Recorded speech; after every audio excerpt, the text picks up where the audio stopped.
Imagine a time before maps, when the horizon wasn't a line but a god. This was the era of the Aethelgardians, a civilization that didn't just live near the ocean, they lived with it. They called it the Blue Pulse, a living, breathing entity whose rhythm was the very tempo of their existence. Unlike empires of stone and soil, the Aethelgardians built their homes on weaving islets, colossal rafts of buoyant kelp and fossilized whalebone. A child's first memory was not the solid ground, but the gentle, constant sway of the floor beneath their feet.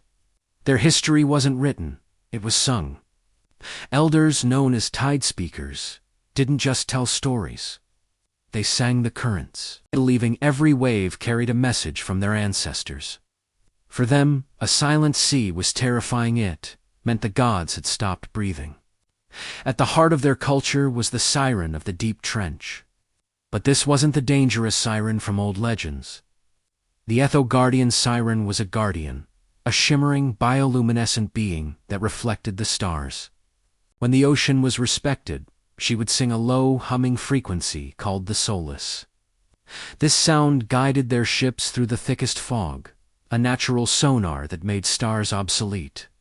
But if the people took too much, disrupting the balance, her song would become a shriek, driving sailors mad and pulling their floating islands down into the abyss.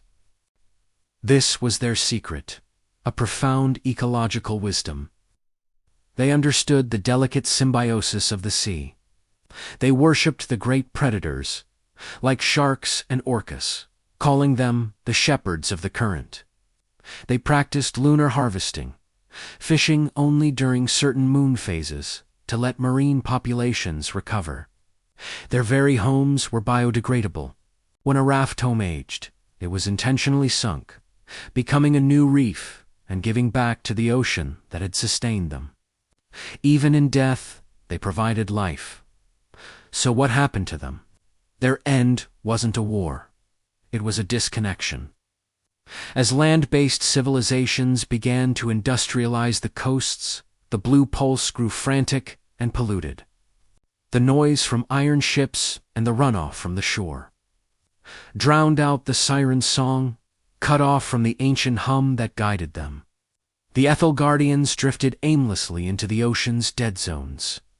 Their songs, the oral maps of the sea's invisible highways, faded into silence because there was no rhythm left to hear. One by one, the weaving islets were swallowed by the salt, leaving only ghost stories and the occasional bone-carved artifact that washes up on our shores today. A reminder of a people who truly listened to the ocean. Thanks for watching. If you enjoy exploring lost worlds and forgotten histories, make sure to subscribe and join our community. See you next time.